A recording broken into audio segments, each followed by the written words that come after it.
When we set up back in 2007, there wasn't much of a craft beer scene in Europe at all, so we loved the fantastic beers that we could taste from the US, and we wanted to get that full flavour, high octane, exciting beers into people's beer glasses on our side of the Atlantic. And your company is entirely crowdfunded, so tell me about that. How did you decide to go that route?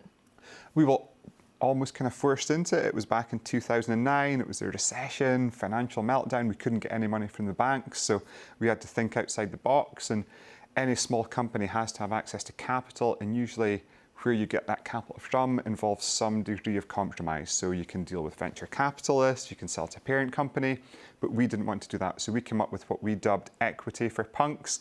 We gambled our entire future on making it work, and we sold equity stakes in our business online to the people who love our beers. Wow, and now that is now possible here in the US thanks to the Jobs Act. We've had crowdfunding forever, but equity crowdfunding is very new here. And you are about to test the waters here as well. Is that right? Yeah, we've actually just launched it in the US. So in the UK, we've done it 4 times since 2009, and we've actually now got a community of 50,000 investors. And how much is a share? How much are they investing each? In the UK, the minimum investment was £95. In the US, it's $95. Mm-hmm. And do most people buy more than that, or do most people buy 1 or 2? Or average is between 400 and 500. Okay, wow.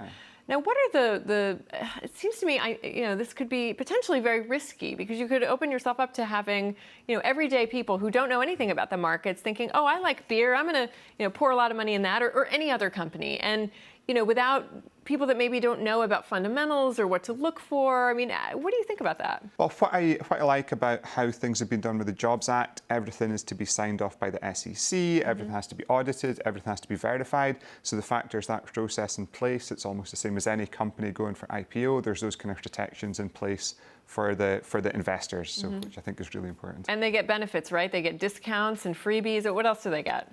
Well, if you invest in our company, you don't just own an equity stake in our business, you get a lifetime discount in all of our tap rooms and bars, you get a lifetime discount in our online shop, you get invite to our annual meeting, and the one in the UK usually has about 6,000 people turning up. We do all the stuff we have to, but then it's just this big party with beer and music. They get exclusive beers, and they get to be part of the journey. And usually opportunities to invest in small, fast-growing companies are reserved for angel investors or for VCs, but this opportunity is open to anyone, and that's what the Jobs Act has enabled here in the States. So at $95 a share, if you drink enough beer, you could make that up just in the discounts alone. Exactly. Well, an interesting way to think about it is for every one of our beers that you drink after you invest, you're getting a tiny bit financially better off, which is an amazing way to justify having a beer. It's a great way to drink beer. So how did you decide on Columbus? That's where, as you said, you're opening a big facility there. Why Columbus? It's a bizarre story, but we decided to do something in the US, and I was visiting different cities. So I was in Asheville, I was in Richmond, and I was in Philly. Every time I landed, I would put out a tweet on my phone, hey, I'm in this city, where should I go for a beer? And when I did that in Columbus, Ohio, my phone just exploded with people tweeting me back. Wow. So it felt like home. I was there for 12 hours, and off of that 12-hour visit, I decided that was where our home was going to be in the States. Wow, it was like an instant focus group almost. Yeah, exactly. What trends do we need to know about in the beer industry right now, or in terms of flavor, new technologies, new, I don't know, what do we need to know about? I think cans are going to become a bigger and bigger thing, and when you look at the science behind it, beer in cans should be better than bottles. It's lighter, it's better for the environment, it's easier to transport, it keeps out light, it keeps out oxygen. So in Columbus, we've just gone with the canning line. We won't be bottling our beers at all. Oh, that's interesting.